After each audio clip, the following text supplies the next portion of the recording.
Greetings and blessings, beautiful people. Welcome to another episode of Brujo 101. I'm your host, Martin Moreno. I am joined by my lovely co-host, Thanya. Hi, everybody. A.K.A. Ashe Imports. Yes. Hi. Glad to be back. And we have a homie, guest, all kinds of things here. G Reilly. Yeah. That and more. That and so many more. That and more. I'll go for that. I can take that. The homie G Reilly.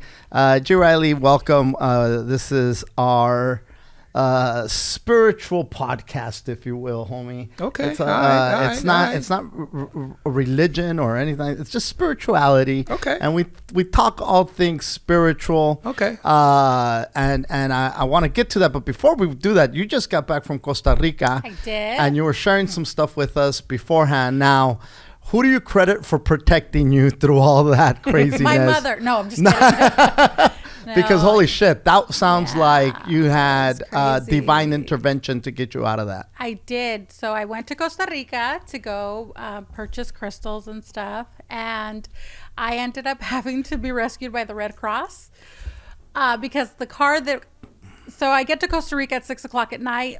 I'm going to drive to Arenal, which is about 6 hours away, to the volcano, because that's where the deity that I have crowned is like a U, and he's represents the volcano. So I was like very into, I want to go stay by the volcano. Okay. And there's a lot of changes going on in the atmosphere. I want to go stay where like, you know, new lands, new possibilities. So I'm driving and no one tells you, but Costa Rica is notorious for bad directions. They are still in that time period where it's the White House on the right, make a left, see the tree, shit like that. Sure. And the GPS doesn't work because they're building a lot of roads.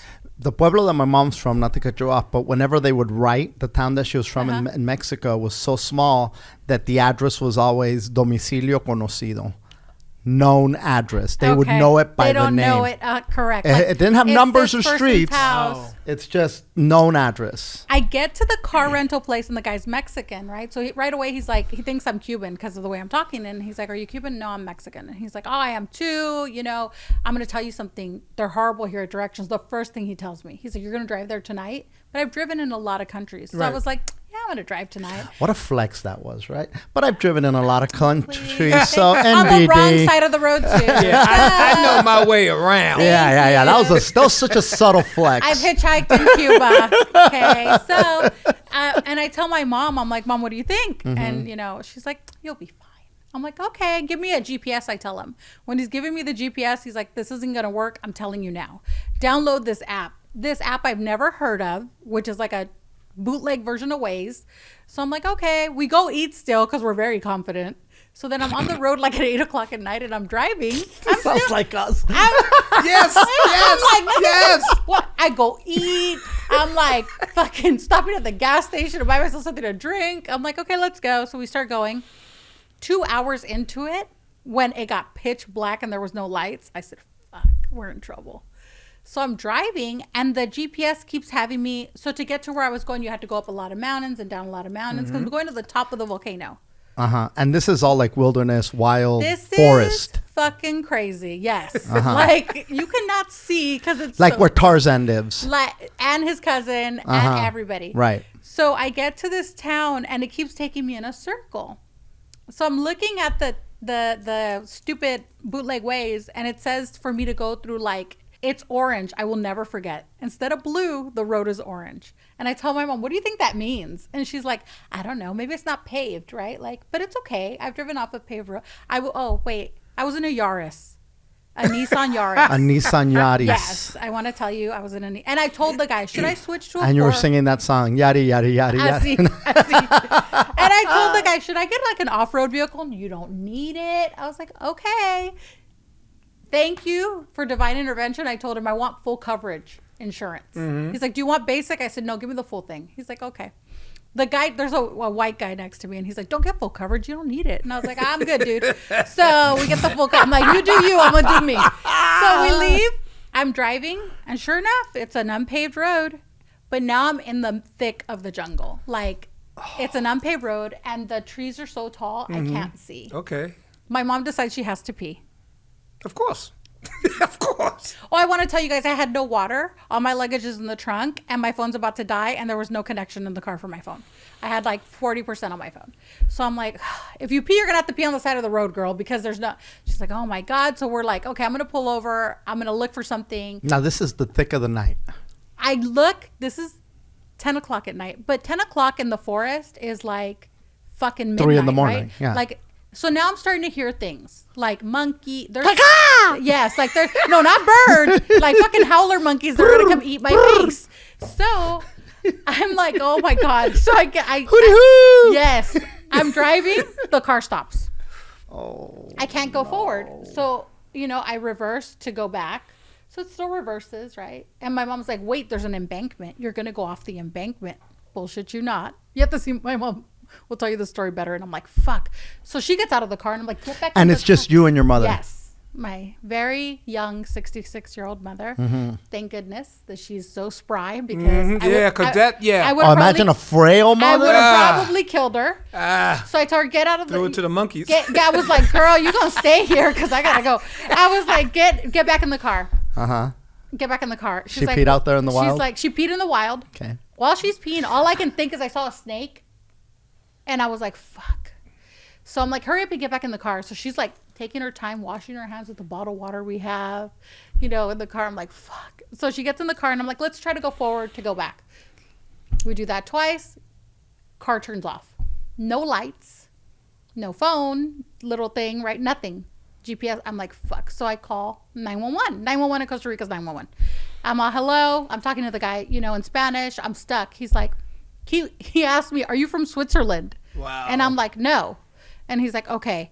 Well, we don't save people. This isn't a police problem. You need to. Why would he ask you if you're from Switzerland? Okay, I still haven't figured that So shit if you would have said yeah, would he said, okay, we got to go on, fuck this? This goes on for an hour. So I'm like, look, my phone's dying. I have my mother here. She's from Switzerland. She looks like she could be from Switzerland. Yeah, Whatever you want to do. He's like, we can't save you. Call the car rental place. And I'm like, fuck. So you're freaking out, right? At this point, my mom's like, what's happening? And I'm like, nothing. Don't worry. I call Jerry at home. Oh, my mom calls Jerry and she's like, Jerry, we're stuck. Start calling the police. Calls the police. Jerry's texting me. I can't find you on the GPS because there's no signal. Drop a pin. I can't drop a pin. The pins are getting dropped in different places that I'm not at. Wow. Then I call back to the police. I'm like, listen to me. My mom's going to have a full-blown panic attack if you don't send me someone. Like, it's dark. I'm here by myself. We don't care about your mom. It starts raining. Of course. Because it's Costa Rica. Of course. Starts raining. My mom's like, fuck. So I'm like, Mom, okay, just wait. So we're looking through the glove compartment to find the car rental place. Okay, hold on. Now, why is the car stuck? Are you out of gas? Is it just broken? Is it you're stuck in the road? I'm later to find out that the car's battery died. The battery. Wow. died. That's what happened to me. So, of course, we're spiritual people. My mom is like taking a kumbaya moment. And she's like, wait, this is something. This is something. This had to happen. This is happening to us for a reason. I'm like, okay. The reason is this fucking car sucks. And she's like, no, this is like a spiritual thing. Wait. Your mom sounds like me. Yeah. She's like, this happened. That's how I do. This had to happen. So wait. So then we're calm. We're in the car. Okay. So she starts telling me what she thinks it is. I'm like, okay, fine. Let me call the car rental place. I find the car rental people. Great people. I'm like, look, I'm stuck. I can't send you a pin because it's pinging. He's like, get out of the car and walk to where you can see a clearing in the bush so that your phone can pick up. I go, look, I'm gonna be honest with you. Is something gonna fucking eat me or bite me or some shit? What's gonna happen? And he's like, there's only pythons. Oh my God. I swear to you, this is what he told me.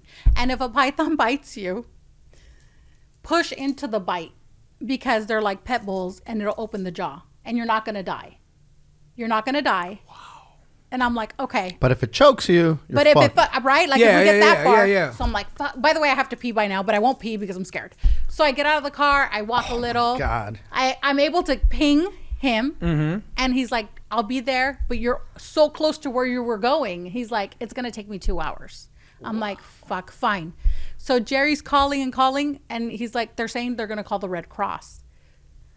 I call the Red Cross. I call back the cops again. I'm like, hey, look, I'm still stuck. Like, these people are saying 2 hours. I can't fucking sit here. I have an elderly person with, like, I'm totally playing up that my mom's like, come on, help me out, And the guy's like, well, if she's having a heart attack or something, we'll help. And I'm like, she's having a heart attack. And he's like, are you from Switzerland?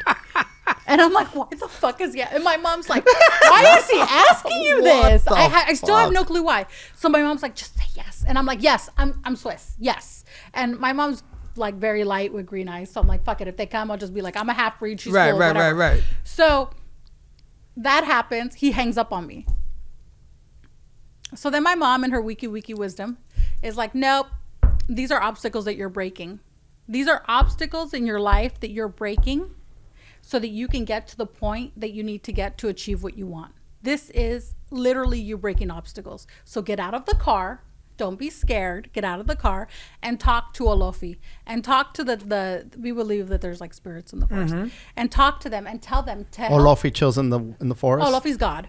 So we believe that there's like little Eshus in the forest, right? Like little spirits. She's like, get out of the car. An Eshu is a spirit. An Eshu is a spirit. Calm yourself and just say, look, if this is for me to learn something, if I'm breaking barriers, if there was people who don't want me to like be successful, if these are the things that I'm breaking, perfect. I'm fine with it. Right. But I need to get picked up now. Like I need for this now to progress. I understand the lesson. The lesson is, this is what I got from it, I can overcome anything. Right. I can overcome anything. I'm in a foreign country with my mother. I have no water. I have no phone. My phone's about to die. I have no fucking car. I'm a woman, no matter what. We're fucking fine. My mom's like, we're gonna overcome it. You know, my mom's very like, she's like Yoda, right? So she's like, so just relax, get out of the car, say it into the universe. Something's gonna happen. I get out of the car, I do that. Literally 15 minutes later, I see lights. And I'm like, fuck. So it's the Red Cross. Right. The guys from the Red Cross come and they're like, how are you feeling? I go, I'm fine. You know, my mom. And he's like, look. Are you from Switzerland? I go, why do they keep asking me if I'm from fucking Switzerland? He's like, I don't know. He's like, but the cops here will not pick you up. They will not help you. He's like, we've been looking for you for an hour and a half. But the funny thing is that you're only 50 meters from the road. You can't see it because you're in the thick of it. He's like, but you're not that far. So don't be scared. You're just in the forest. Yeah. He goes, but we're going to get you out. Don't worry. I'm like, okay. So I swear they were the nicest two guys. Right. They take my mom, they put her in the ambulance. He's like, look, just sit here. We're going to give you water. Don't worry. And then I'm like, hey, the car people say they're coming. And he's like, no, we're going to do you a favor. I'm going to get this car out of here for you. The fucking Red Cross guys. They were like, don't worry. I'm going to see what it is. I'm like, okay. So they start talking to me, whatever. Why are you here? I'm buying crystals. The guy's like, my girlfriend likes crystals. I had bracelets. I'll give them to you. Just get me out of here. So he's like, your battery's dead. Get in the ambulance. I'm going to charge your phone. We're going to get this car out. The cops show up now.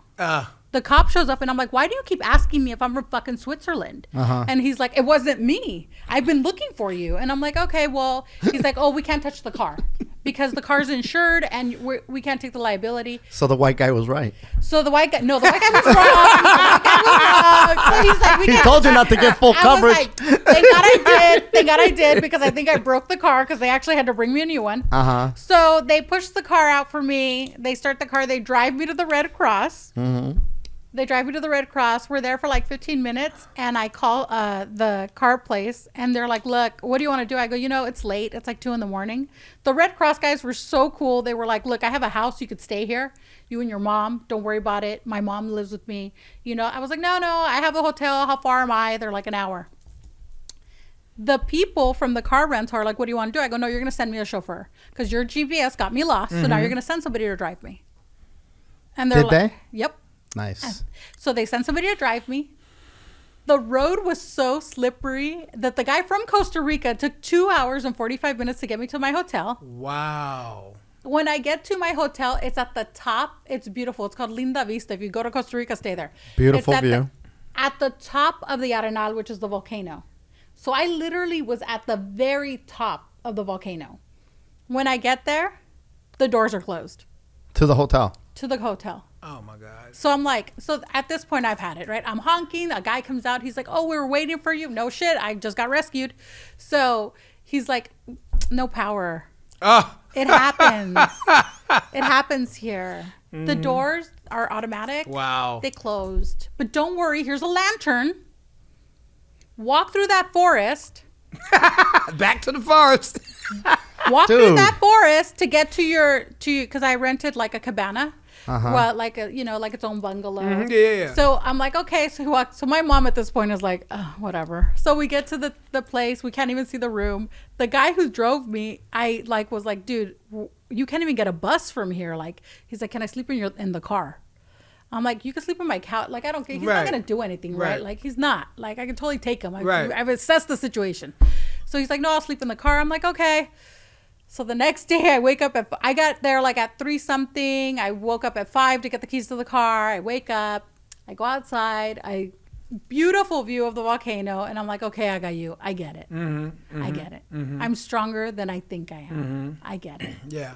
That's my story about Costa Rica. Yeah. That is fascinating. I'll tell you right now, the minute that you said car breaks down, cell phone's almost dead, there was get murdered. There was a woman who was the CEO of a tech company in Orange County. This happened about 2 years ago, maybe 3 tops. And there was this tech conference, and she was working on some software, tapping into the brain, this whole thing, right? And she goes to this conference and decides that she's going to travel and meet up with friends that she has in the Bay Area, because it's in the Bay Area. So so she's like, I'm going to meet up with these people here and these people there. So she rents a car. Car has no tracking device of any kind for some reason. Same girl, same. And so she then the car is losing power. She's running out of something, and her cell phone's about to die. Calls her family and says, I'm in trouble. Oh my God, this is a simulation. It's all a fucking joke. And then she falls off the radar. Nobody could fucking find her. And a few days later, they find her car in a residential neighborhood up in Northern California. She's in the back seat, dead. Okay? Get out of here. And the husband is like, hey, man, there's no history of mental illness. This is a competent woman. Yeah. This is a woman who was the head of the CEO of this very successful tech company. She's out there in this tech conference. Did she tap into something? And why the fuck did she say it was a simulation? Now, this thing was in the news maybe for a little blurb, and then you go into the YouTube rabbit holes that I send you through, and then you start thinking to yourself, wait a minute. How long ago was this? This was about 2-3 years ago. I want to say I remember something like that.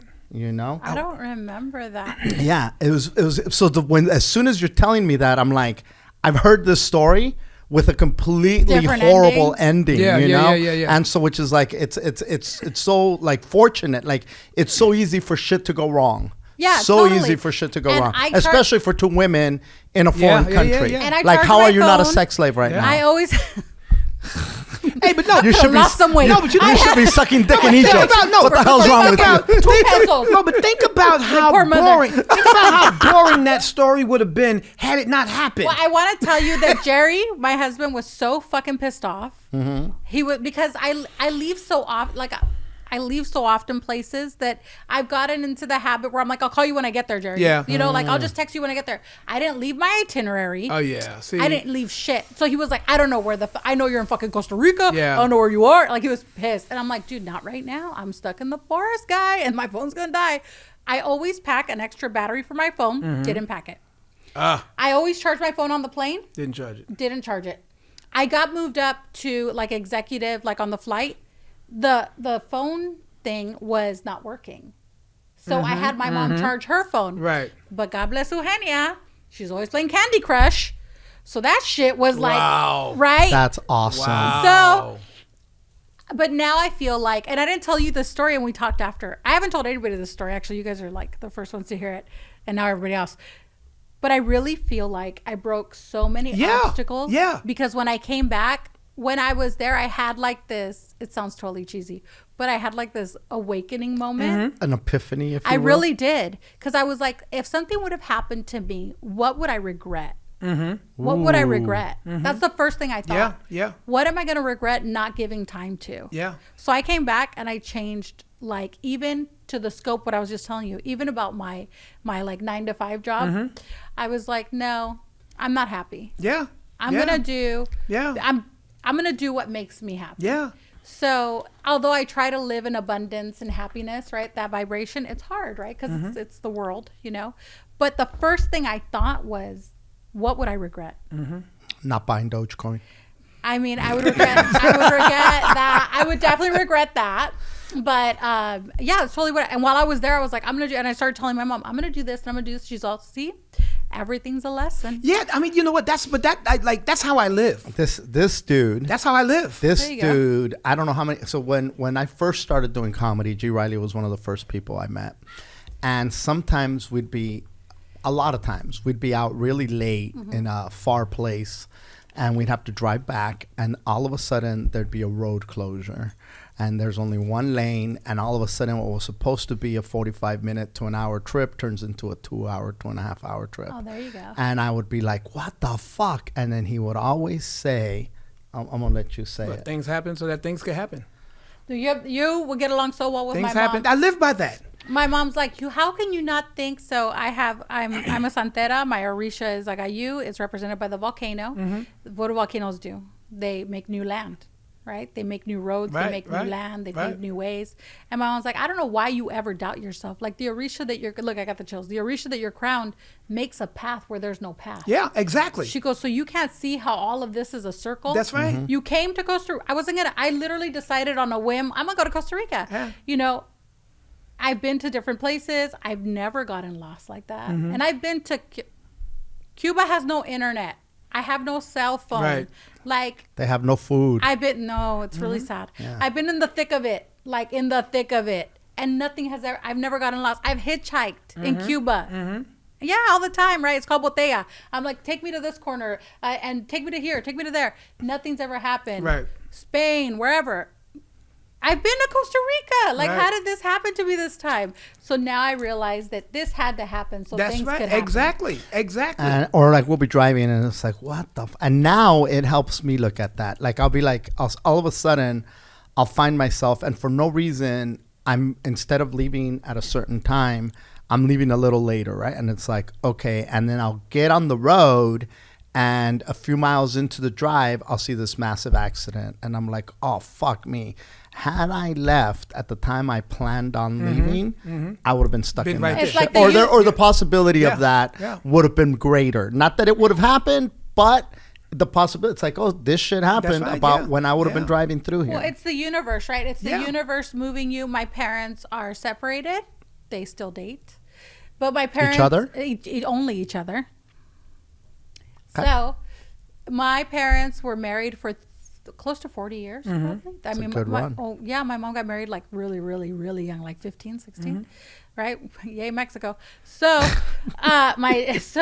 they... Quinceañera baby shower. Quinceañera, baby shower, all graduation. She says, because I asked her, do you regret not getting remarried? Right. She's like, nope, things happen because this is the Yeah. way it was. Had I not met your dad, my father's American, I would have not come to this country. My life would have been different. You wouldn't have been here? Well, you I know wouldn't what? have been You know here. what? You know what? People like, and I say this all the time. The universe talks to you every day, every single day. You have to be able to listen, and people don't listen because they're scared. They're scared because they don't want to go against their gut instinct, because that's Now, that's the universe talking hold to that you. thought, G. Reilly. You said they don't want to listen. Now, you are, you're not a young punk. You're a grown man. How long did it take you to finally tune in and listen to the universe? Because there's a lot of people that it's not that they don't want to, but they're listening to so many other Right, noises. they're hearing all the- Outside right, noises. Correct. right, that right. it's hard for them, Right. and a lot of people never, ever tune in Yeah. to those vibrations or to the. Well, you know- so what happened for what you happened? to listen? I read a book. I can't remember the name of the book. But they said in the book, when we're standing upright just like an antenna. And we're all nothing but balls of energy. And just like a radio station with that energy, you got to find your frequency. And when I heard that, it always stuck with me. Right? And when I was on the boat, and Okay, let me go back because when I walked away Don't from back up too much from the mic, though. when I walked away from UCLA. Because you're coming back here. Yeah, When I walked away from There you go. Thank when I you. walked away from UCLA, Uh-huh. I was 45. Okay, I had worked at UCLA for 12 years, and I decided one day I was done. I wasn't happy. Okay. Okay, quit to pursue comedy. It was a roller coaster ride, and it was at the point where, I was scared to go to the mailbox because, bills were coming I couldn't pay and the whole ball of wax. And there was probably a 30-yard walk from my boat to the shower and the restroom up on the pier. You live on a boat? I did. Okay. And I was scared to death to go to the mailbox. I couldn't pay my slip fee. My car payment was 4 months behind, the whole ball of wax. And one day I was walking up to the shower, and I just started laughing. I just started laughing because when you realize the bottom isn't going to fall out, you're like, you know what? I could do this. I could do this. And I just threw my hands up and I said, you know what? I'm taking my hands off the steering wheel. I'm going to let you drive. That's a leap of faith. And that's what it is. Who is you? But whoever, whatever. The universe. The universe. That's right. Basically the universe. Because, my mother always told me, she said, you know what? Life is nothing but problems. You got to figure out ways over them, under them, around them. Bottom line. And every problem I ever had, I got over it. I got under it. I went around it.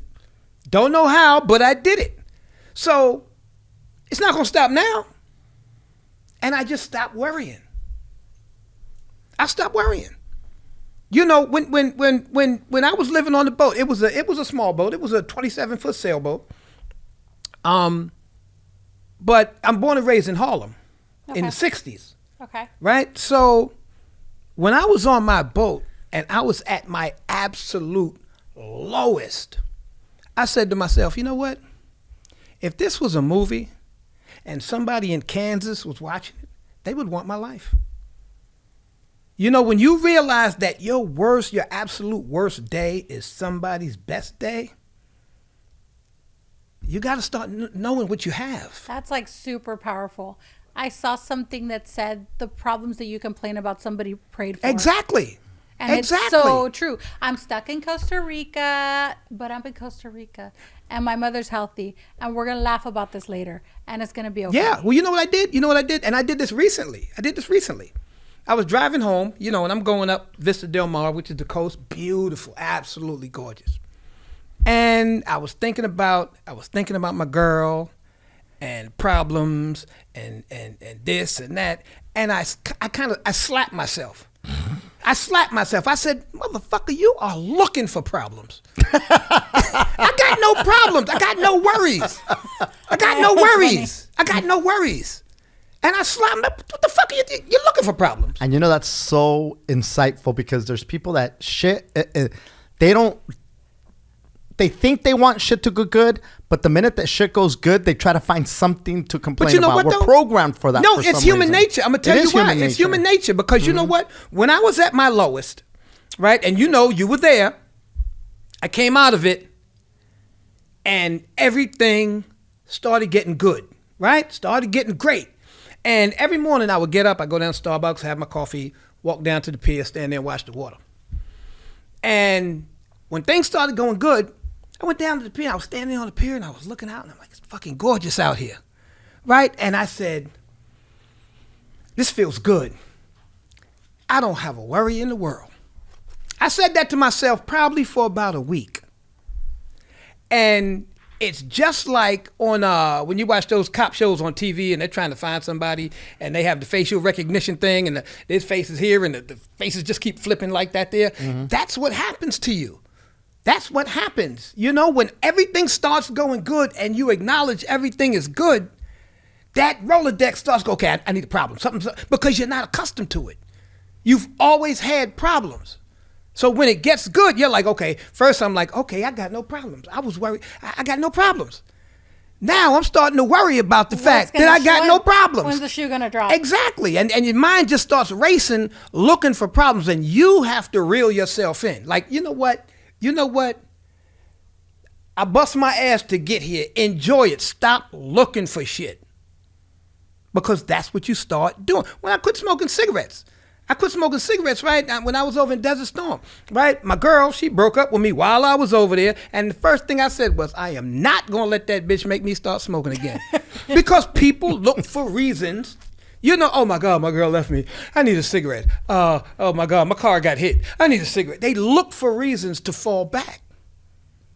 And those reasons to fall back are always going to be there. They don't go away. They don't go away. They're going to be there. Like right now, there's a problem right now down the road waiting for me to get to it. Mm-hmm. And as long as you know that, you handle it better. Yeah, dude. I you know, and again, I hate to repeat myself, but I'm a big fan of fuck it. And you have to learn how to say fuck it. Here, it's I'm waiting for like a book title. He's like, fuck it. And I'm like, no. And fuck it might as well be a book title. That should be a goddamn book. Yeah, fuck it. You know, because there's a lot of shit that stresses us out that we have no control over. And it's crazy to get stressed out about that. And then there's things that stress us out that we have control over, but we don't want to face. And those are two different animals. Mm-hmm. And I think facing those things and tackling those things are just as important of saying fuck it to the things that you have no control over facing or tackling. I can't control the goddamn weather. But you know what though? We are blessed enough to be at the level where we could say fuck it. Because you know what?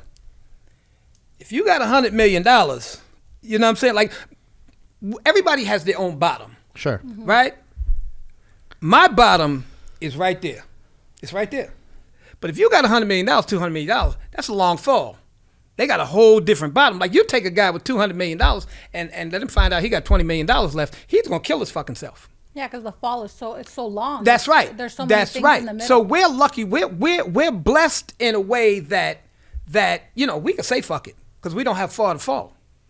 But if you got a long way to fall, it's a lot easier. And you got responsibilities. I'm talking about people working up under you, the whole ball of wax. Mm-hmm. You know, then you can't say fuck it. That's when you got to really try and figure some shit out. Or that's very true. It's because you think the more power and money and influence you have, the more you should be able to say fuck it, but it's exactly the opposite. No, that's right. We were talking about John Cena on the Yo podcast where he had to apologize to China because he called Taiwan a country, and he went and apologized in Chinese. Mm-hmm. Now, you know, there's a lot of motherfuckers like me. It's like, why the fuck you fuck it? Long fall. But here's a guy who is the face of WWE. Exactly. And there's a lot of money that comes from China to these things. So much. And there's no way. It's like, hey, motherfucker, you pissed off. The NBA apologized to China. Exactly. That's right. You know, there's a lot to lose. And when you have that much to lose, it's a lot harder to throw that fuck it around. And that's... Hey, you know, that's a big ball and chain to carry around. Hey, look, man, that's why all my life I've been busting my ass to make it to the middle. I bust my ass to make it to the middle. I'm staying right there in that fuck it zone. I'm gonna be in the fuck it zone. I'm gonna be in the fuck it zone. Hey, on this episode of the fuck it zone. Yeah, fuck you. Like with UCLA, I was in the fuck it zone. Fuck you. I don't need this job. You know, but it does take a level of transformation. Yes, to definitely, get to certain places, definitely. to be able to not get pissed because the traffic all of a sudden But you know stopped. what, though? You know what? God damn it, it stopped. It's, okay, it stopped. That's right. Because I'm not supposed to. Something is keeping me from being here right now. But it takes a lot to be able to sit back and recognize that. And like that's what Costa Rica. That's what Costa Rica did. Costa Rica put you in the fuck it zone. Yeah, I think so my mom lives in the fuck it zone. She has for a long time. She owned a real estate company. She decided she closed. She was like, what are you gonna do, right? And she's like, yeah, because you know what though? Because when you've been, because be look, your mom is 66. I'm 62. So when you've been through it, you ain't scared. Yeah, you're not scared. So I think that like in that I'm like very blessed because her and we spend a lot of time together. So she's very like, I remember I worked at an office and they shut down like from one day to the next. There was like in 2008 there was like this whole real estate thing that happened and they were closing down a lot of offices. So I go to work and they're like, oh yeah, the feds came. so you got to go. And I'm like, what? I just bought a condo. I was like, what the fuck? So I'm literally driving into my mom's like street. She's driving out. I see her and I'm like, wait, like this just happened. She's like, what happened? I'm like, they closed the office. She's like, oh, they did. And I'm like, yeah. She's like, okay, well, I'm going to go to the store. When you go to the house, we'll go on vacation. We'll go on vacation. Bullshit you not.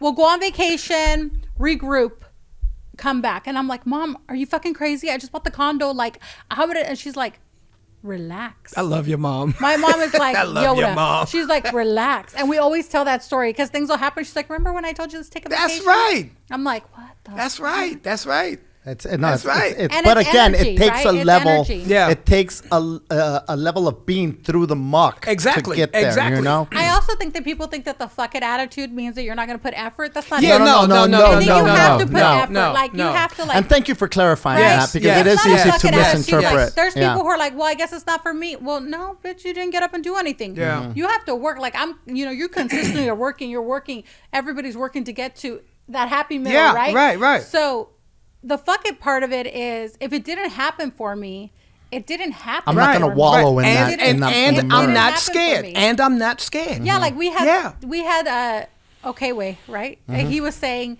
he's a dancer, he's been out of work. He's like, I'll go back when they call me back, Exactly, I guess. that's He's right, like, I'm gonna that's be right. doing Orisha stuff, and I see him traveling and he's like living his best life because he's doing the work so that things go his way. That's right. But you can only push so hard. My son did his Orisha ceremony last November. Mm-hmm. My son was supposed to do it in April. And we went to Cuba, right? So since April, I had been trying to take my son to do his Orisha ceremony. And like right around June, I started getting like super discouraged. Mm-hmm. I was like, why is this not happening for me? I should just do it in the United States. This is a bunch of bullshit. Why am I even going? I fucking Cuba, And then my mom and a friend of mine there told me, Nick's going to crown and do his things when Orisha wants. And you keep pushing. But it's taking all this effort for you to push and you're getting upset. Just let it go, Thanya. Yeah. And I did. Yeah. And he did his ceremony when he was supposed to. That's right. I went in November. I've been trying to go back to Cuba, right? They've moved my flights. Hopefully I'll be there soon. I was just talking to them yesterday and they're like, we want to see you, but it's going to happen when it's going to happen. I've done all I can possibly do. Right. I booked my flight. I'm prepared. That's right. When they open, I'm gone. I can't push anymore. Like it takes so much effort for you to keep pushing against the same thing. And maybe I'm not supposed to be there right now. Right, exactly. Maybe the situation is not for me, That's right. That's right. And that's like, we talk about like with, I had lunch with Elizabeth, right? And we're talking about jobs and, and she's like, now I'm kind of like, well, it wasn't for me. Next. Wasn't for me. Next. And then you end up places and you're like, how the fuck did I end up here? You know what? It's funny that you say that. Because I have so many how the fuck did I get here moments. And that's what I call them.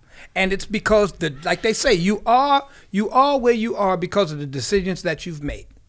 Right? You are the master of your universe. That's right. And I mean, you know what? I've crawled, I have flown, I have walked, I have, to the point where, like I said, how the fuck did I get here? We're sitting around, me and him, 20 years ago, we're fucking working at UCLA. Next thing you know, me, him, Fluffy sitting on a fucking private plane flying somewhere, and I'm sitting there going, you guys are fancy, private plane. How the fuck did I get here?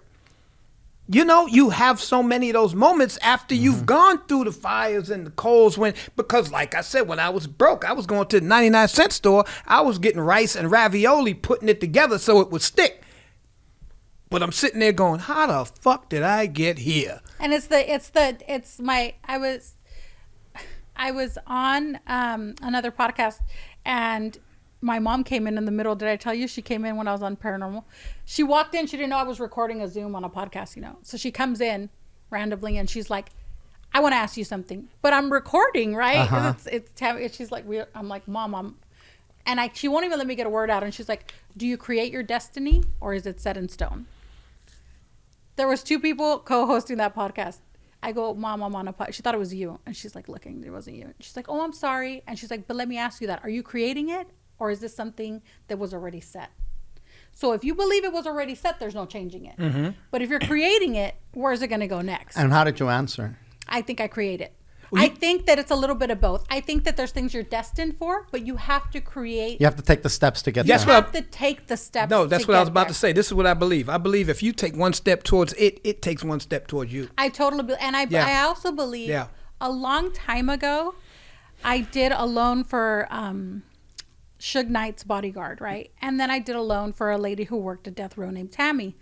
Tammy, if you're out there, find me. I've been looking for her forever. So she and I had a meeting one day, and she believed in. I don't tell people off the bat that I'm like a santera, and back then it was even worse, like early 2000s. And we start talking. Fucking with them African gods. Right? And she's like, you're not black. No. She was like, we start talking, and we start talking about crystals or something. And I was like, oh, I'm a santera. And she's like, I get readings. I'm like, oh, that's so cool. My mom does readings, whatever. And she's like, I need to tell you something. I just had a reading, and it said I'm going to find my tribe. And I'm like, oh, okay. Sounds good, right? Whatever. And she's like, but I'm going to ask you something. Was this recently or a few years back? No, this was years back. Yeah, because like, that's when people were like, find your tribe. Find your tribe. Yeah. She was like, this was like late 90s. Of course. She's like, I'm going to find my tribe. I'm like, era. okay. And she's like, but I'm going to ask you something. I bullshit you not. And she's like, name a fruit that you don't eat. And right away I was like, bananas. I can't stand them. They make me gag. The smell, I hate them. And she's like, that's it. And I was like, excuse me?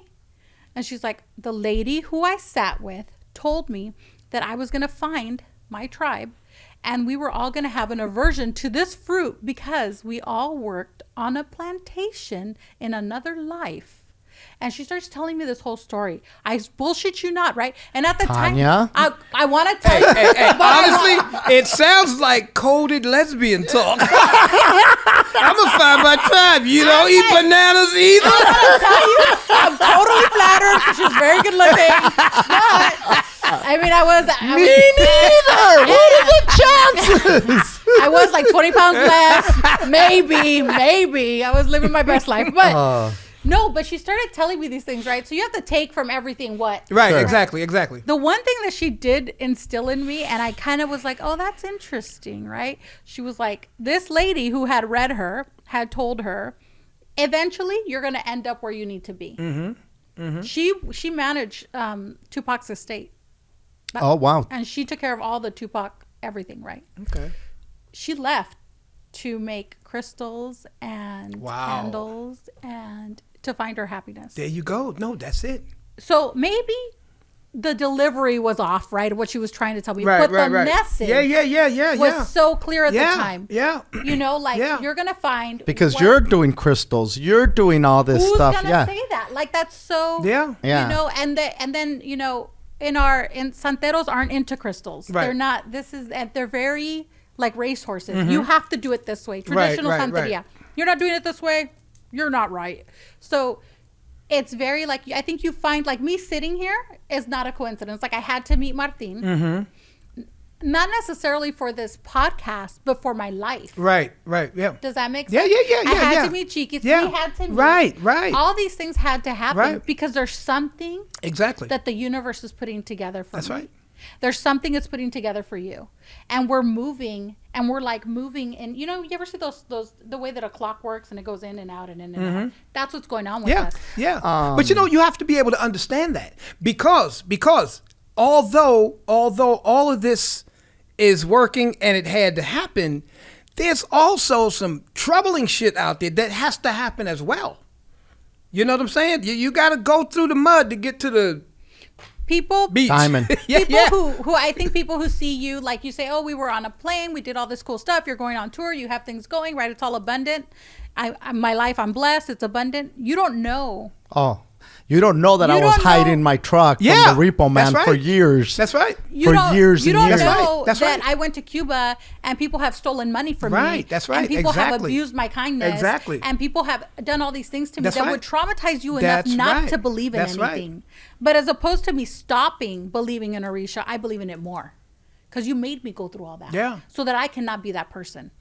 You are making me be the best version of myself, and you're showing me what not to be. You know what? I tell my girl that all the time, because right now my girl's she's going for a doctorate in psychotherapy. wow. Right? She's going for a doctorate in psychotherapy. What a flex. But no, but the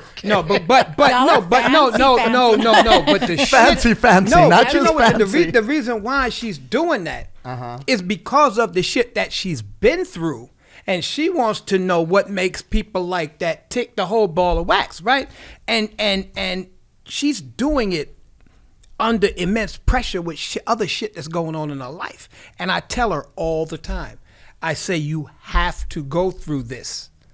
You have to go through this in order to end up being the psychotherapist that you're going to be. You cannot. It's like a priest telling people about sex when they've never fucked. Right. Like if you've never fucked, how dare you? It's always the priest. Well, they did it. Or people who have never drank or done drugs trying to be a drug counselor. I don't trust people who don't drink. And I tell her, or you're not going to be, or don't drink, but don't try to be an alcohol counselor. Right. Don't if you've never tried a drug, don't try to tell me about the goddamn drug if you've never been there. And I tell her all the time. On both sides. But I tell her all the time. I say, you know what, babe? I said, I understand how rough this is. I said, but you know what? When all of this content goes into your book, after you become a psychotherapist and everything is good, you're going to look back and you're going to go, you were right. I'm glad I went through it. I mean, yesterday I was walking around, where we're doing the house, right? I had like a moment, so I had to leave. I was walking around and I started telling myself, pressure makes diamonds. That's right. Pressure makes diamonds. That's right. That's right. Nothing, the only thing that settles is dirt. That's right. So we got to keep it moving. Exactly. Keep it moving. Exactly. And I think the difference is you can't I think everybody's tolerance of things is different. Some people will drown in a glass of water. Yeah. My mom used to say, te ahogas en un vaso de agua. So you can't, you got to keep it pushing. Like I have that jacket, you like my camo jacket, it has a button that says hood survivor, right? Mm-hmm. Yeah. My son is so blessed and so soft. I can never leave him in the hood like that. I can never leave him. You can leave me in the hood, that's not a problem. That's home. You survived in the jungle. I survived in the jungle. Yeah. But I see my son and I'm like, you are so soft. Which is a blessing, right? Because, thankfully we're fine. But you survive so many things and just pressure's making diamonds. Let's go. Let's go. Granted, you have to work. You have to do the work. You have to. You didn't get to where you are without doing the work. That's right. You didn't get to where you are without doing the work. So I think that when people start seeing things like, if you tell me, I just bought a yacht. Oh my God, that's awesome. I think it's great that you bought a yacht. You know what else I think is great? That I don't have to make the payment and maybe one day you'll invite me. Amen. You're going to go on tour? That is so awesome. You know what else is? I'm going to sleep in my bed and you probably after sleeping in hotels, you're going to get a little uncomfortable. You shouldn't envy someone. Exactly. Because you don't know the situation. Exactly. You don't know, people will go now to, oh my God, look, she redid her house. I did. I was without a kitchen for 2 months. Everything. Yeah, pressure, but I think for you to get to that, you had to be brought up with some kind of spirituality. Like your mom was spiritual.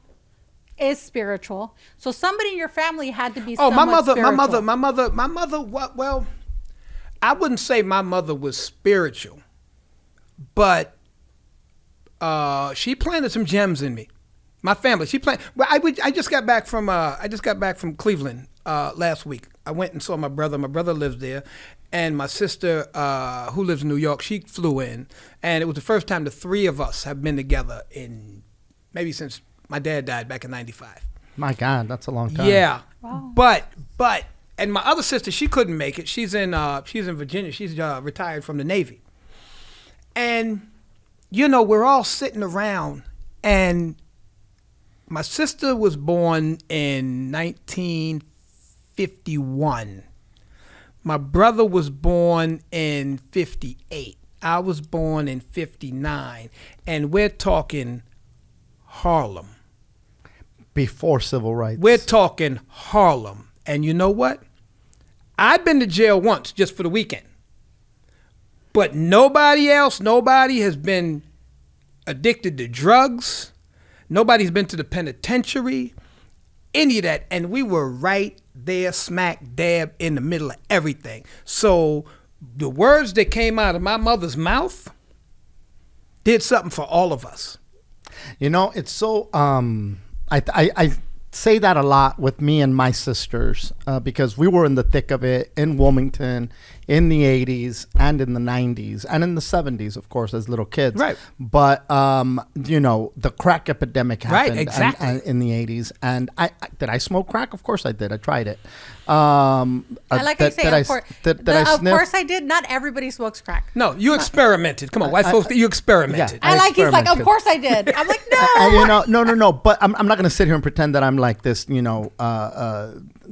pure as driven snow or whatever. But here's the thing. Like, I always say to myself, like, we overcame this. Like, we didn't end up gangbanging. We didn't end up, a statistic. We didn't end up, and even if you're not gangbanging, how many innocent people do we know that caught a stray bullet, just for doing nothing? But the thing is, what was instilled in you to not go that way? My mother just, God bless her, because my dad was just out of his fucking mind, right?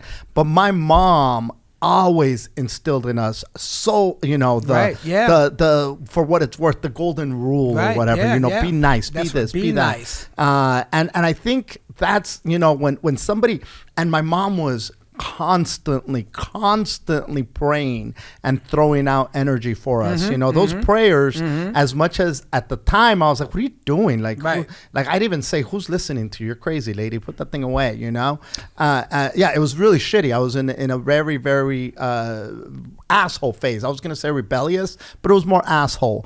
And so, but she kept doing it and she kept doing it. And that energy, I don't care, as long as you put it out with faith, it's going to fucking work. Exactly. Yeah, I think that like for you to turn out okay, like you turned out okay, that I think it's a mix, right? Like I turned out okay. My mother was a santera by the time I was 15, but I was scared of her too.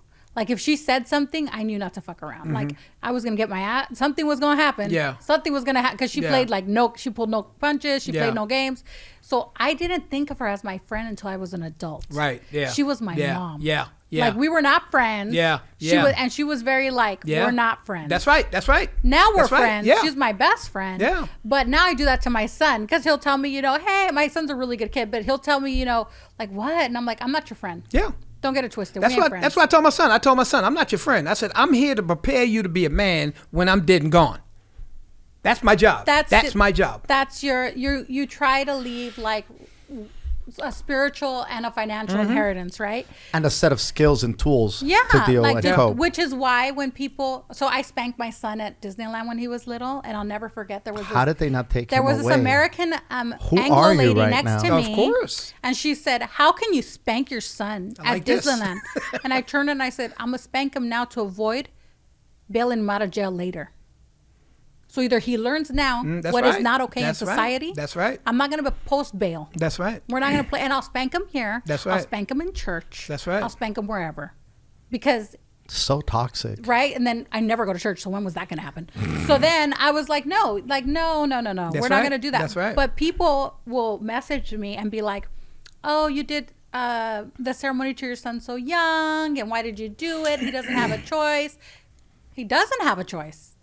I am doing what I think is best as his mother. If he decides later he wants to be Muslim, Buddhist, atheist, that's fine. But right now, you just won't talk to him. Well, I mean, I'll have to write him out of the will. Fucking obviously, Martin. He's the only kid. So but I have to give him a skill set. Do you know how many people I know who come from Cuba, don't know how to do shit because they live in a communist country and live off of knowing how to read a chain? The Orisha saves them. It saves them. It's a skill set. It's a skill set. It's a survival skill set. And if you know how to do it, it's an even better skill set. See, now that's I can respect that. I can respect that to no end. Like, and he was a teenager, and we've discussed this before. Now, the Catholic faith baptizes you into this religion when you can't even talk. At least this fucker can talk and can reason and can understand. Can talk, and no, but these kids have no choice when they're just babies, and it's like, boom, here's the water. You're part of this, a huevo, cabrón. And nobody's teaching. But to have that skill set, to be able to, like you just said, when that just made, like, that blew my mind right now when you said these guys come from Cuba with not a whole lot of skills because they're coming from a communist country, but they have this skill, and that skill alone is enough to help them survive. And if you come from Cuba and you say that you are a santero, for some reason, whether you are just as good as the Silver Lake santero, you're going to have a lot more credibility. I just said Silver Lake just because that's but you could be worse and you still have more credibility. You'll have more credibility than you could even know half the shit that the person that learned. Not know shit. But you're like, I am a Cuban santero. You know what? Not only are we going to give you a job, we're going to give you a baseball contract. You could probably hit home runs. Get over here, Get over here. Well, you know what? You know what I'm saying? You know what? I honestly believe this. When you're a kid, there's something that you want to do. You say, I want to do this. You don't know anything about it, but you feel it inside. And you say, I want to do this, no matter what it is. And either you follow that or life gets in the way. Right? Like I told you before, I knew I was going to be a comedian when I was 14 years old. Oh, wow. I knew it. The first time I ever heard Richard Pryor, that nigga's crazy, I was like, that's what I'm going to do. And you know how when you pursue something in the entertainment industry, whether it be music, comedy, whatever, your parents always say, okay, well, you know what? You better make sure you have a backup plan. Have something to fall back on. Right. Mine was totally backwards. My whole life, it was like, okay, well, you know what? If this job don't work, I always got comedy because I knew I was funny. But it was always there. So there was never a chance of me not making it. But what happens is, you might want to be a musician or whatever, and you're taught, oh no, you can't live on your own. There has to be somebody giving you a check after 2 weeks. We're animals just like all other animals. They have the instinct, they survive, but we're told, no, you can't survive. You need somebody to give you a check after 2 weeks. We're domesticated animals. Right, and do you get not believe in yourself. Do not bet on yourself. You need to go count on this goddamn job. You need this safety net. And you know what? People go for it. Instead of chasing their dream, they'll give up or they won't even go after it because this place over here is paying $15 an hour. No. Yeah. They don't, like I always say, I've always lived from the inside out, not the outside in. People are always going to tell you, you should do this, you should do that, you should do this, you should do that. I'm like, no, I don't feel it. I don't feel it. Doing comedy 23 years. I never thought about quitting. Never. I've watched guys come up 2 years, 3 years in, they're done, they're gone. Never. Okay, I'm sorry. Crossed my mind once. Mm-hmm. Crossed my mind once. When I was early 50s. And I realized that job applications were no longer on paper and they could Google you. Okay. And I was like, fuck. I can't do shit. And I said to myself, you know what? If all of the doors are closed and this one's open, it's the one I'm supposed to walk through. Before I started doing comedy, because I didn't start doing comedy until I was 30 years old. And before that, I'm doing this, I'm doing this, I'm doing this, I'm doing this. And for some reason, something would happen and push me there and push me there and push me there. Mm-hmm. When I started doing comedy, like never before in my life, I was just afforded a ton of opportunities immediately. And you felt home. You felt at home. And I felt at home. Mm-hmm. I felt the first time on stage, any drug, any sexual experience, anything that had happened, the endorphins that were released from being on stage, the high was just like, whoa, what the fuck just happened? And it's life-changing. Yeah. It's life-changing. Yeah. And again, doors started opening, opportunities started arising, started meeting people that opened more doors. And before I knew it, I remember we were in San Diego at the 4th and B, and you looked up and you're like, motherfucker, you fucked around and got a real gig. And I mean, I'm maybe a year and a half into the game, maybe 2 years, and I'm at a goddamn theater, and I'm like in that with the like, and it's like, and I'm like, how'd I get here? Not only how'd I get here, I don't have enough material to do all the goddamn shit that I'm supposed to do here. Like it was like. Oh, what the hell? Like, just incredible shit, And And again, you just start, like, these things just start happening. When you're meant to do something, the direction will just take you there. And then you'll start. Once I started on a spiritual journey, which was, actually, I think you've always been on a spiritual correct. I was just about to say, I was just about to correct myself. But my spiritual journey began at a very young age, and being indoctrinized into the Catholic faith by both my grandmother and my mother. My grandmother especially. At night, I'd be reciting prayers with this woman. Not only would I be reciting these prayers, I wouldn't even want them to stop. Like, hey, tell us another one. And then she'd like, oh, motherfucker, go to sleep. Like we're done. Yeah. And but she would say, and then we'd repeat them. We'd repeat them with her, and we'd memorize them. I've got, esta cama tiene cuatro esquinas, cuatro ángeles que la velan, bendígate cama de canto a canto, que no entre más de Dios y el Espíritu Santo. And it's like, dude, I said that shit. I was probably 5 years old, 6 years old, 4 years old, God knows, But I'd repeat that shit every night. And then, tu Padre nuestro que estás en el cielo. But it stuck also because of her. Correct. It stuck mostly because of her. Yeah. Right. It stuck because of the vibe she was throwing out, the love that she was doing. Right. It stuck. Like the Rosario. I heard the Rosario my whole life. Do I pray the Rosary? No. Could I pray the Santa María, Madre de Dios, ruega, Señora, por nosotros los pecadores, ahora en la hora de nuestra muerte.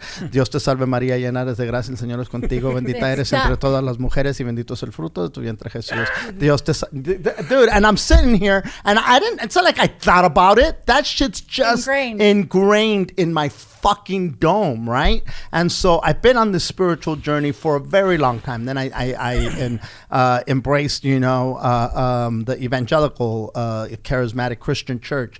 I fucked around with, I even ended up in Scientology one time. I didn't even know it was Scientology. It just said Christian Science. And I'm like, this must be the science of Christianity. Had no goddamn idea, but there I went. Also known as Scientology. Correct.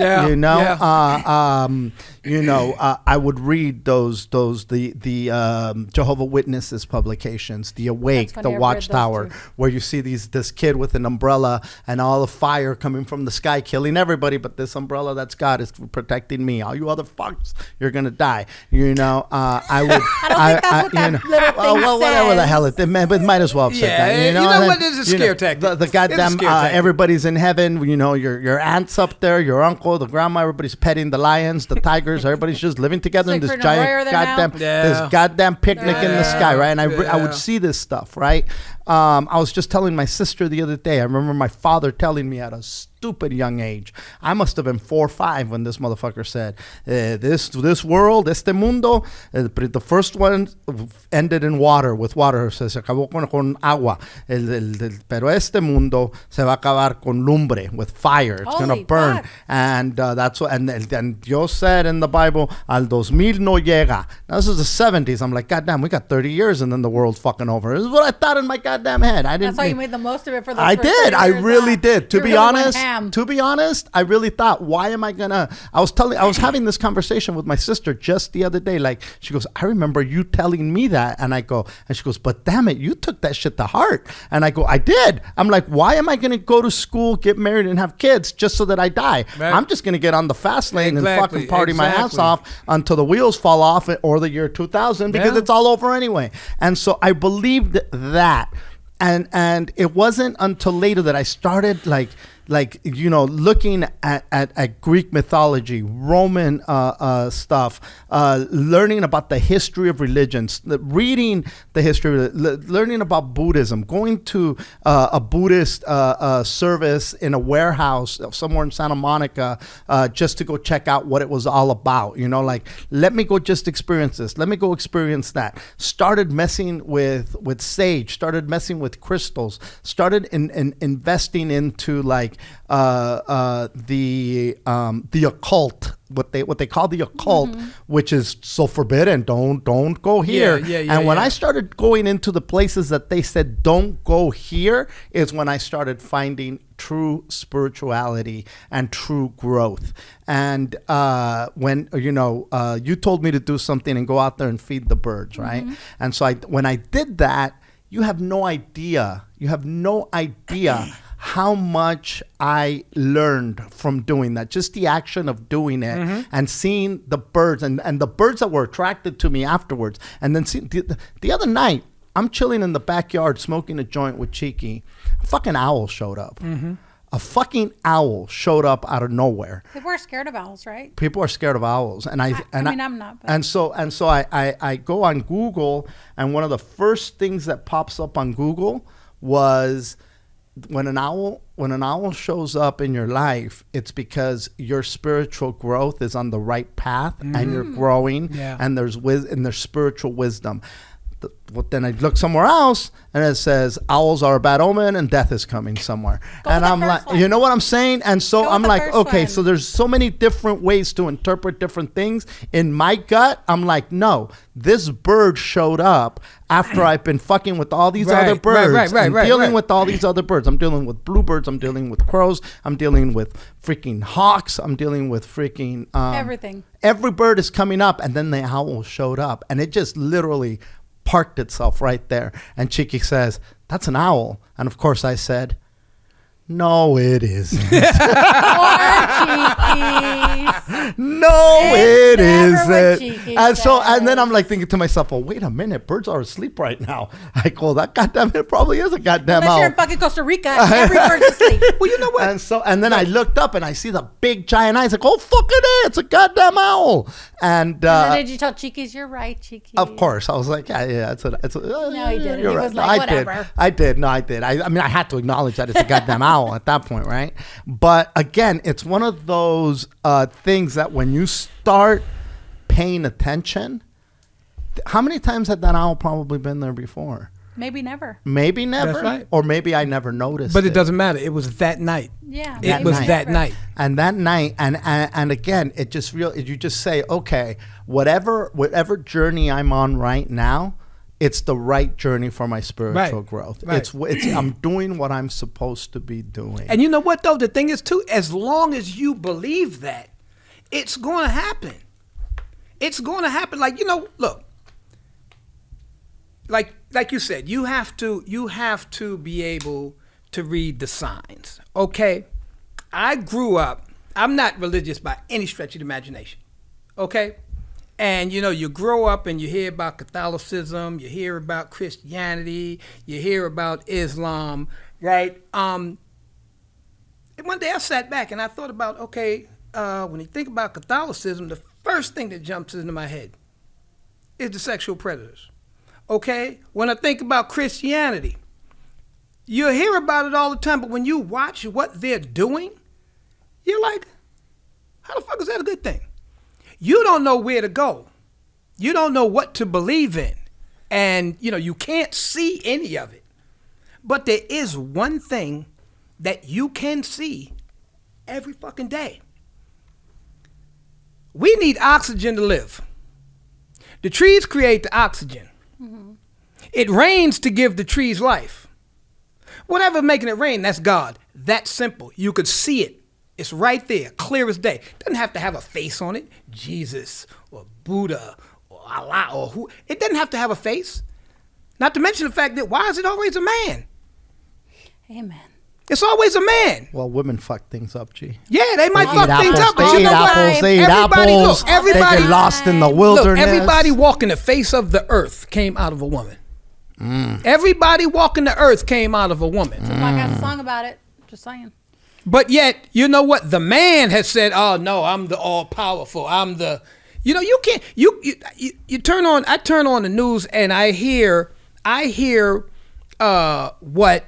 And I'm not gonna say all white folks, but you hear what white folks say about no. There you go. We're about to get canceled. No, it takes that time. No. The thing is, when I'm watching what you're saying about these people, and I've heard you say it about my people, then why am I supposed to go, oh yeah, they're like that? You did the same fucking thing to me.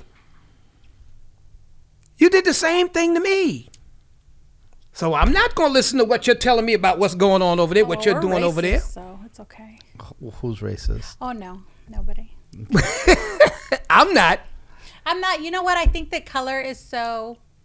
I'm fortunate. There you go, too. I'm fortunate that I am in a group because of my religion, because of a lot of things where in Cuba, color's not the way it is here. Right. But I will tell you this. I do think there's also reverse racism, right? Because I see it a lot, especially in Cuba. If it's a bunch of black Cubans and then I show up like a little light bulb, they're like, who the fuck's this chick, right? But then that's where your knowledge plays, right? Because then we can all sit down, and then when you start talking about things and I start talking and you see that I did the work, Exactly. like, fine, you're Exactly. here. So I do think there's a little bit of that. But the funny thing is right now that you were saying like, oh, you know, you have to open yourself and see the signs. Right. You know what I think is so random, and I just thought about it? You know so many people who believe in something. Don't you see your circle? Because you're here. I've never met you before, right? He believes you're not religious, but you're obviously spiritual because you believe. Yeah, right. Right. This is not the first person that you brought, you know, that I don't know, and they're all spiritual. So the people who think that your circle isn't finding you, that's rough. Yeah. Because it is. You guys have known each other for a long time, Yeah. I'm assuming, right? Yeah. You worked at UCLA too, right? Yeah. That's where we met. So your circle's finding you, right? My babysitter in Linwood is Jason, who was a Rastafarian, later converted to Islam. I went to see Farrakhan speak with him, the Nation of Islam in Leimert Park. Okay. Like, you know, I love bean pies. They would sell them there. Like, Oh, totally. best. The bean pies They're are the best. Oh, my. Have you ever had? Have you ever had? I've never had. Oh, Oh, dude. my God. They're the best. We should go get a bean pie today. They're good. And they used to slang them on the corners. I know. So went to all that, you know. Jesus didn't like bean pies. But yeah. No. You notice how when she said bean pies, they slang them? I think anything on the corner is getting slanged. I slang crystals. So, you know, so all these things, what is the chance? My mother, who was raised in Mexico, and Mexico is very racist, very racist, right? My mother had not seen a black person until she came to the United States. Okay. And it was so like taboo that in Mexico where she lived, right, they would say if you saw a person of color, it was good luck. Oh, yeah. That's always been a myth Oh, with us. el negrito de la suerte. Yeah. My mom comes to this country and tells somebody at a store, oh, that's good luck. And the person tells her, oh, you're going to be lucky all year. Right? Because my mom lived in Silver Lake. Fucking funny. Then moved to HP. My mom tells That's this story. funny. Oh my God. What are the chances of her leaving me, a girl, to the neighbor? I mean, granted, his dad was the mayor and stuff, but leaving me to hang out with him, Right, you know, right. super cool. Like, I love Jason. We still talk, you know, he teaches capoeira now. What were the chances? That was a spiritual thing that I had to go through. Yes. Yeah. Because you go and people can say like, oh, you know, Farrakhan is this and Farrakhan is that. Farrakhan is ethnocentric, and a lot of things that he says make sense. Right. Get offended if you want. No, but that's why they're scared of him. But a lot of things and I've seen him in person, and the audience that he commands is craziness, right? So then you go from that and you're looking for your tribe, because I still talk to Jay, you know, it's 20 something years later. We're still talking. Yeah. Right? Yeah. So you guys are in this. You've introduced me to other people, even at your birthday thing. Somebody's wife was asking me about stuff and telling me, you know, and I was like, this is so crazy that Martin doesn't realize that he's attracted all these people. Because if you called me and I'm a person and I know you're kind of crazy, and you're like, can you come on this podcast and talk about, you know, spiritual stuff? And with this bruja I met, who I'm doing a podcast with. What is that? That's all the universe moving you. That's right. That's right. Moving you. That's right. When we worked at UCLA, there was a. You never worked nights, huh? Yeah. Okay. There was a float nurse who was all into like this African spiritual religions, but he looked white and he was Latino. His name was Michael Ortiz. I don't know if you ever met him. I wouldn't Messages, remember. I wouldn't remember. He passed away, I think, or he was actually about to pass. But anyway, he used to read tarot cards. He used to have stuff hanging around his neck, like the thing that you gave me. He used to have that stuff all the time. He'd get this little powder and snort it. It wasn't cocaine. It was this stuff that he'd get from Africa. Africa? Yeah. Okay. And he was a Nanga, right? Or which Nganga. Yeah. Nganga, thank you. I thought Nanga is how The you pronounce it. Angie Nganga. Yeah, that was kind of close.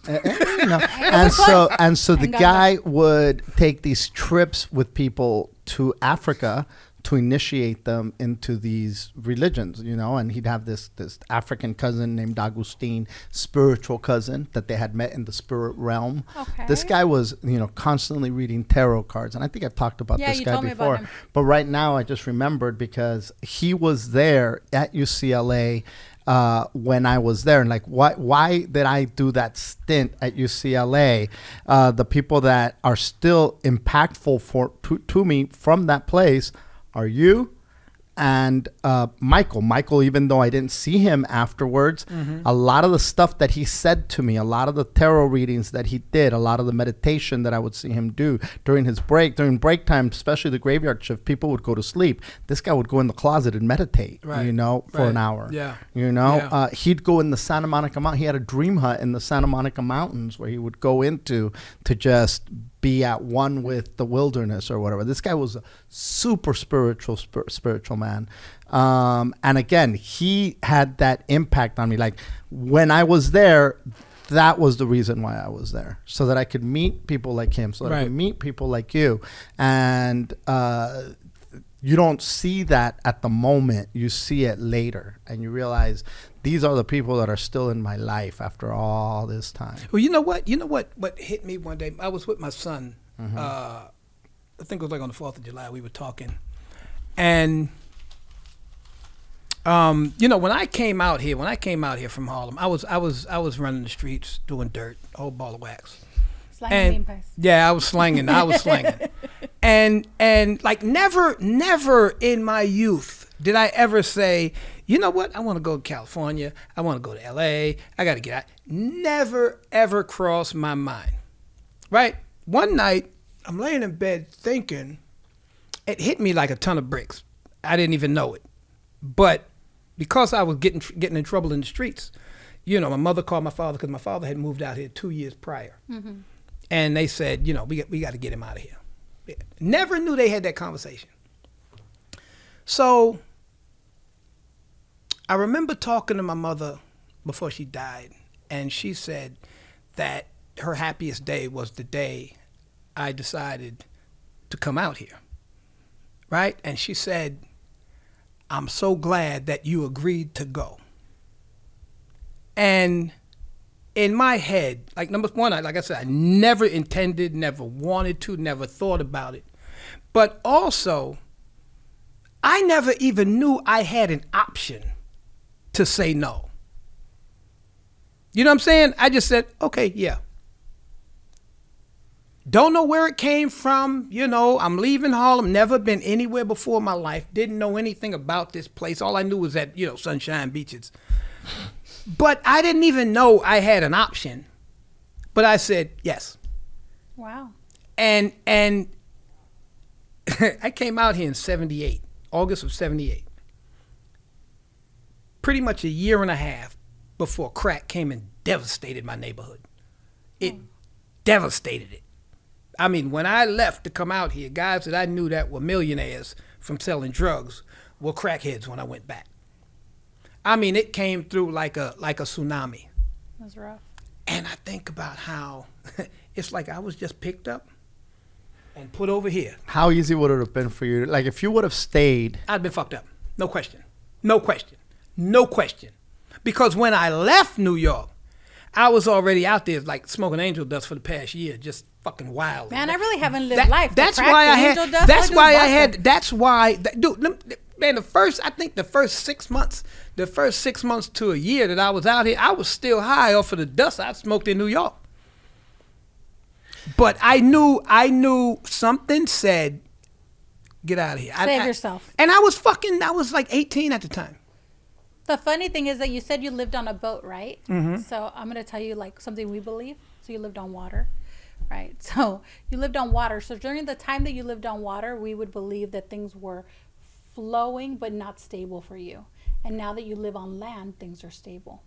We believe spiritually that people should not live on water for like ever, because the water's transitional. Mm-hmm. So it's very unstable. It's beautiful. But you know what? It's very You know what? Let me tell you something. I would love to live on water. I have I've always been attracted to the water. Me too. Growing up in New York, I lived in the swimming pool. I would wake up in the morning and the pool would open up at 10, and I would go to the pool from 10 o'clock to 5 o'clock, and then go home, eat. The pool would close at 10 o'clock at night. We would go back to the pool at 11. Okay. There were more people. A lot of times there were more people in the pool at night than there were in the daytime. Okay, then I came out here, and I was out here for 6 years. Then I went to the Navy. You've always been in water. I came back from the Navy, right? I was with a girl. We broke up. I'm looking for an apartment. I saw an ad that said, "Hey, live on the water for $350 a month."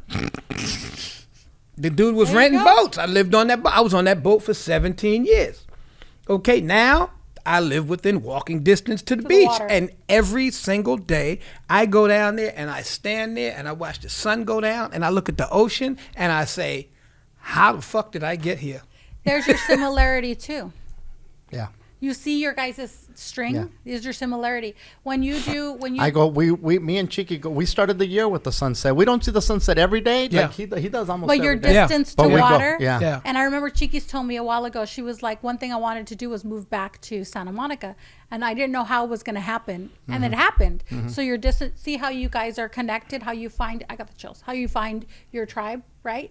So like when you do an Orisha ceremony, when you do the crowning ceremony for Santeros, they leave you to meditate. It's 7 days. Nobody really visits you, just to like give you food and stuff, you know, but you're supposed to take the time to look inward. Right. So my godfather, Kibaya Bentonu, told me, ask for whatever you want. Look at that. Look, you want I got chills? Because my dad lived in the water. Oh, him too. See? Ask for whatever you want, he told me. Right now, the Orishas, what we believe in is listening. Ask for whatever you want. And I was like, fuck, what do I, right? I'm like, fuck, what do I ask for? So the first thing I asked for was health. For my mother, for my family, for myself. The second thing I asked for, there's a deity named Yemaya who lives in the ocean. And I told her, Yemaya, let me see you everywhere. Let me wake up and see you everywhere. The ocean. I want to see the sunrise and sunset everywhere. And every time I go, you saw, I don't know, I think I sent you pictures. I went to the ocean with my mom. We went to the grocery store after all that, bought a bunch of stuff to give as an offering. My mom gives no fucks. There's all these like European people taking pictures and trying to be romantic. My mother's out there with her bag of groceries. She's cleaning. She's singing to the ocean. She's cleaning me. She's cleaning. Because she's like, I don't care. That's the beauty. I don't care. That's the beauty. And every time I go to the ocean, I tell you, Maya, thank you. Now I want to see you somewhere else. Let me see you somewhere else. Even when I go here, you know, we'll walk in Palos Verdes, wherever. And I'm like, oh, yeah, Maya, you know, I like seeing you here, but the water's cold here. I want to see you where it's warm. Yeah. And I have been super blessed, and I have seen Yemaya in so many places, but I will never forget that I told that deity, let me wake up and see you everywhere. And I have literally woken up and seen her. Yeah. So I think that, you know, you manifest. Of course I've worked, right? I didn't wake up, you know, I work. But it happened. But we're all nothing but balls of energy. We're nothing but energy. And that's the energy you put out. And you put that energy out there, and it's going to come and hug you. It's going to embrace you. It's going to happen. I believe that. Yeah. Whew. Okay, we're going to wrap it up. I want to, first of all, thank you for coming on here. Dude, you know, I love it. I love it. And you're absolutely right. I was glad that you came back in one piece and you didn't find out that it's a simulation. Or, as you said, I'm not a You know what? You know what's going to happen? You know what's going to happen? I'll be sitting around one day and I'll be talking to somebody and I'll be telling her story and I'm like, I don't know what it was on. It was either on A&E or it was on the History Channel. I don't remember what it was. It was a crazy story. Shit. The monkeys and the fucking monkeys. No. Never again. So yeah, welcome back, and I'm glad that you're in one piece. Everybody that listens and tune in, please share us, leave us a rate and review, give us 5 stars. It helps us out a lot. And you attract what your vibration is. So if you're vibrating at the jealousy, hate, and envy level, that's a low vibration. It'll attract low vibration shit in your life, and strive to vibrate at a higher frequency. There you go. Yes, vibrate on love. Vibrate on love. Love, compassion, understanding, And it's not always, I'm not saying that it's always rainbows and unicorns, but when you do make a conscious effort to do it, it does help out. So thank you guys again for tuning in, and stay blessed. Peace. Bye.